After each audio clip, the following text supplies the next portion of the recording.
క్షమించడం నేను అన్ని ఆత్మలు లోపలికి పోతున్నాయి, నాకు పోలేకపోతున్నా అంటే ఎందుకో చూసుకో అంటే చూసేవారకంటే భూమి మీద ప్రేమించే గుణం లేదు నా దగ్గర, ప్రేమించలేదు. 100 ఏళ్ళు బ్రతికినా ప్రేమించలేదు, ఈ భక్తిని పూజించలేదు.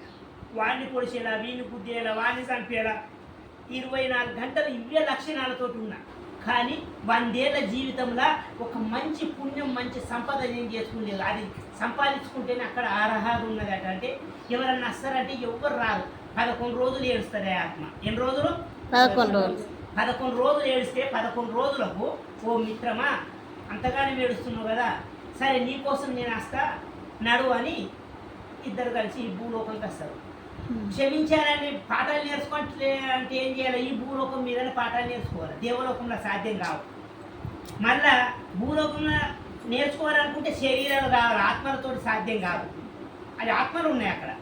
నువ్వు ఫలాన్నింట్లో నువ్వు పుట్టు, ఫలాన్నింట్లో నేను పుట్టాలి. ఇద్దరు డిసైడ్ అయ్యి ఇద్దరికిద్దరు పుట్టిన ఒక మాట చెప్తుంది పుట్టక ముందే. మరి పుట్టిన తర్వాత నువ్వు క్షమించాలంటే నేను నీకు తప్పుడుగా ఉంటా, నువ్వు మంచి పనులు చేయిస్తూ ఉంటూ నేను నీకు దానికి ఆటంకం చేస్తా, నన్ను క్షమించు. నువ్వు క్షమాపణ చేసుకుంటావో లేదు, అప్పుడు చిత్త అవుతావో బొత్త అవుతావో తెలియదు కదా, నీ కోపం వస్తుందో రాదు. నువ్వు మంచి పని చేయగానే ఆ పని నేను ఖరాబు చేస్తా. అప్పుడు కూడా అంగీకరించాలి. ఓహో ఈ పాఠం నేను నాకు జ్ఞానం కోసం కోపం లేకుండా ఇలా నేను గెలిచిననుకో నేను ఆ లోకంలో పాస్ అయినట్టే. అప్పుడు ఆ వ్యక్తి ఇవన్నీ చెప్తుంది అన్నట్టు. అక్కడ పోయినాకడ నువ్వు మంచి పని చేస్తావు, మంచి పని చేస్తే నేను ఉరుకురికి వచ్చి కాలు పట్టి అన్నం చిత్తుడు చేస్తా. అప్పుడు కూడా క్షమించాలి నువ్వు మిత్రమా.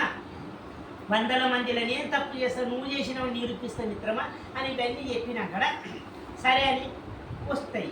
పుట్టిన తర్వాత ఇంకొక మాట ఉంటుంది, ఓ మిత్రమా 100 ఏళ్ళ జీవితంలో క్షమించడం కోసం వచ్చిన నువ్వు మర్చిపోతావు, నీకు బాధలు పెట్టడానికి నేను వచ్చి మర్చిపోతా, ఈ సత్యం తెలుసుకొని ఎక్కువ కాలం జీవించు మిత్రమా అనుకోని భూమి మీదకి వచ్చినాను. ఆ లోలు మన కొడుకు, మన బిడ్డలు, మన స్నేహితులు, మన భర్త, మన భార్య, మన మిత్రులు, ఇక్కడ భూమి మీద ఉన్న వాళ్ళందరినీ మనమే సృష్టించుకున్నాం.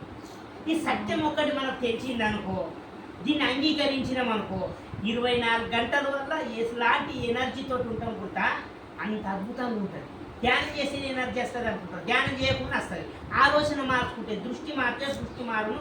సృష్టి లోపల లోపం లేదు, చూసే దృష్టి లోపల లోపం ఉన్నది. ఇది మార్చుకోండి, ఇది మార్చుకోవాలి. అర్థమవుతుందా?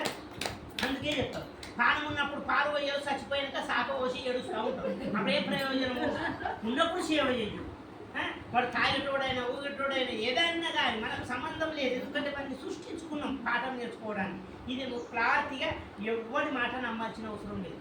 ఏ ధ్యాని మాట కానీ ఏ మాస్టర్ల మాట నమ్మాల్సిన అవసరం లేదు. ఇది నిజమా? నువ్వు శ్వాస మీద ధ్యాస పెట్టు.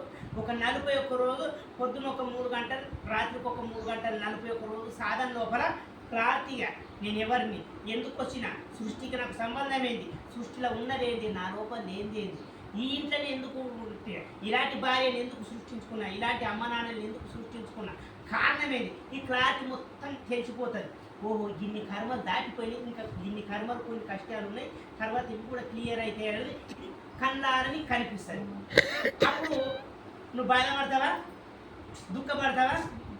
ఇది నేర్చుకోమనే ధ్యానం చేయమని పత్రిక చెప్పిండు. నేను అప్పుడప్పుడు చేస్తా, ఆదివారమే చేస్తా, గానం బట్టి ఎప్పుడు చేస్తా అంటే చింతపండు కలిపినట్టు అయితే ఏనుగంత పాపం చేసి ఏనుగంత ధ్యానం చేసి ఆడ సరిపోతుంది, మనకు సరిపోతుందా? దానికి సరిపోయేంత చేయాలి.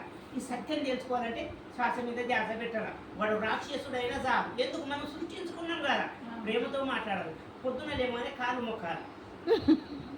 నువ్వేమన్నా చెప్పు, ఆ కట్టి కాలు